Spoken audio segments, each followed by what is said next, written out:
입속 세균에 대한 뉴스를 봤는데요. 이 세균이 치주질환만 일으키는 게 아니고 암이나 각종 질병을 유발한다고 하더라고요. 이 부분에 대해서 좀 자세히 알려주세요. 일단 말씀하신 부분은 사실입니다만 모두 그런 것은 아닙니다. 건나물에서는 한쪽 면만 말씀드리기보다는 다른 면도 말씀을 드리고 양쪽을 보시고 난 다음에 본인에게 맞는 방법을 선택하실 수 있도록 안내하려고 노력하고 있습니다. 예전 프로의 위기탈출 넘버원이라고 하는 프로그램 기억나시나요? 우리 생활 가운데 안전불감증에 대한 경고로 많은 정보를 준 좋은 프로그램으로 아마 많은 상도 받은 것으로 알고 있습니다. 너무 희소한 정보도 제공함으로 인해서 예전에는 이래서 사망, 저래서 사망, 저도 기억하는 것이 하나 있는데요. 손으로 모기를 잡았는데요. 모기가 말라리아균을 가지고 있었고요. 죽을 때 손바닥을 물었던 모양입니다. 그래서 말라리아가 걸리게 되어 사망한 경우가 나왔더라고요. 손으로 모기를 잡아서 말라리아에 걸릴 확률은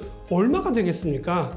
그러나 그 내용은 분명 사실입니다만 모두에게 적용하기에는 무리가 있지 않나 생각해 보게 됩니다. 물론 저희 건나물에서도 다루기는 합니다만 지금처럼 균형을 이루어 보도록 노력하고 있으니까 예쁘게 봐주시기 바랍니다. 논문이나 연구 결과만 가지고 이야기하다 보니 너무 한쪽으로 치우쳐진 정보를 제공하는 경우가 많지만 원리를 중심으로 전체를 설명드리도록 하겠습니다. 오늘은 좀 더 다른 측면으로 말씀을 드리자면요. 입은 외부와 바로 맞닥뜨리는 곳으로 외부의 바이러스와 박테리아가 직접적으로 침입되는 경로입니다. 나름의 안정장치가 되어 있죠. 일단 공기로 들어오는 것은 코의 코털과 점액으로 1차 방어를 하고요. 입으로 들어오는 공기는 입안에 있는 침과 점막이 1차 방어를 합니다. 이렇게 들어온 공기는 우리 기관지를 따라 폐로 들어가게 되는데요. 기관지에서도 섬모, 즉 아주 미세한 털들이 있어서 물질들을 비롯하여서 바이러스나 박테리아도 모두 걸러내고 있습니다. 다음으로 음식이나 우리의 손 또는 식기 등을 통해서 입으로 들어오는 세균과 바이러스는요. 침이 1차 방어를 담당하게 되는데요. 침에는 용균 효소라고 해서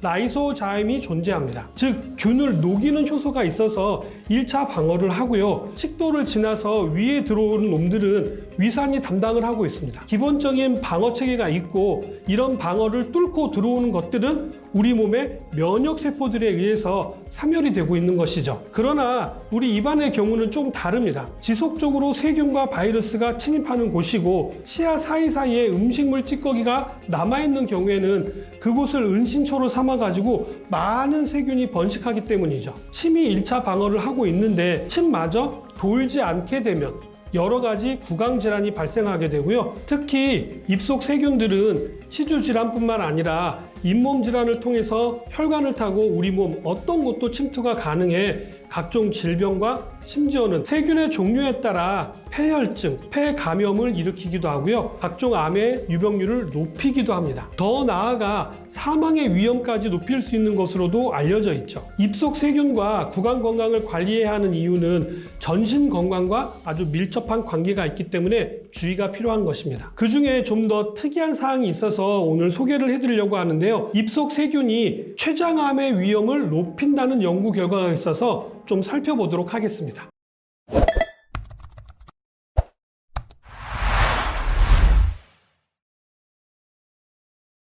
췌장암, 예전에도 한번 말씀드린 적이 있는 것 같은데요. 초기에 발견할 수 있는 특정한 증상이나 검사법이 없고요. 빨리 자라고 잘 퍼지는 특성을 가지고 있습니다. 매해 8천여 명에 육박하는 환자가 발생하지만 생존율은 약 10%를 겨우 넘을 정도로 최악의 암이자 침묵의 살인자라는 평가를 받기도 합니다. 모든 암이 그렇듯이 췌장암도 조기에만 발견하면 얼마든지 치료가 가능합니다. 그런데 말씀드린 대로 입속 세균이 췌장암의 위험을 높일 수 있다는 연구 결과가 있어서 이 세균은 무엇인지 어떻게 관리를 해야 췌장암의 위험을 낮추고 예방할 수 있는지에 대해서 말씀드리도록 하겠습니다. 2016년도 미국 의사협회지 JAMA의 췌장암과 구강 내 세균에 대한 연구 결과가 발표된 내용인데요. 존스 홉킨스 대학 교수 클라인 박사는요.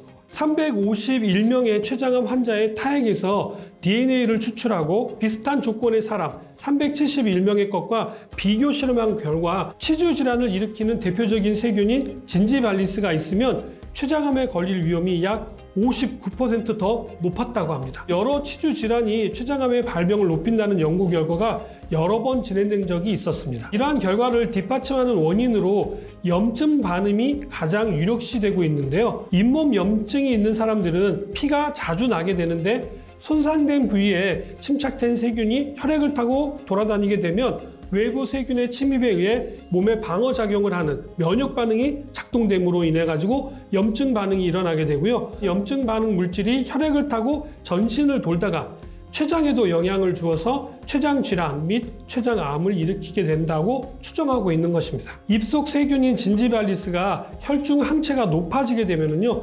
췌장암 위험은 2배가 증가하고요. 치주 질환을 앓았던 경험이 있는 사람은 췌장암 위험이 약 64%나 증가했다고 합니다. 이외에도 알츠하이머병 환자군의 뇌에서도 정상인 뇌보다 더 높은 빈도로 치주염 관련 세균이 발견되는 것으로 보아 입속 세균에 의해서 치매도 발생하는 것으로 보여집니다. 미국 보스턴 하버드 공중보건대 연구진이 치주질환 병력과 치아 상실이 식도암과 위암 발생 위험과 연관이 있는지 약 28주간 추적 조사한 결과 치주질환 병력이 있는 사람은 식도암 위험은 약 43%, 위암 위험은 약 52%로 각각 증가한 것과 관련성이 있다고 보여지는데요. 치주질환으로 인해서 치아가 2개 이상 없는 사람은 식도암과 위암의 발생 위험이 각각 42%와 33%로 높게 나타났습니다. 원인은 구강 박테리아로 치주질환을 일으키는 특정 세균이 식도암을 일으킨다고 보고가 되어 있습니다. 질산염 감소에 영향을 미치는 박테리아는요, 니트로사민이라는 위험인자를 촉진해가지고 위암을 유발하는 것으로 알려져 있습니다. 52세 이상 성인에게서는요, 양치를 하루에 1번 하는 사람은 양치를 하루에 2번이나 3번 하는 사람보다도 당뇨병 위험이 약 7% 정도 높았다고 하고요. 하루에 3번 이상 양치질을 하는 경우에는 반대로 당뇨 발생 위험도가 약 8% 정도가 감소했다고 하니까 여기에서도 양치의 중요성이 나타나는 것이죠. 양치를 하지 않아 잇몸 염증과 충치가 많아지게 되면요, 입속 세균이 전신에 염증 반응을 일으킬 수 있다고 전해지고 있습니다. 입안은 따뜻하고 습해서 세균이 살기에 좋은 환경을 가지고 있고요. 음식물 찌꺼기나 치태가 있으면 입속 세균이 폭발적으로 증가를 일으킬 수가 있습니다. 입속을 어떻게 관리하느냐가 췌장암 및 각종 질병 예방에 중요한 역할을 하는 것이죠. 입속, 즉 구강 관리는 어떻게 하는 것이 좋을까요? 일명 바스법 양치질 하기인데요. 칫솔모가 있으면 이하고 잇몸 사이에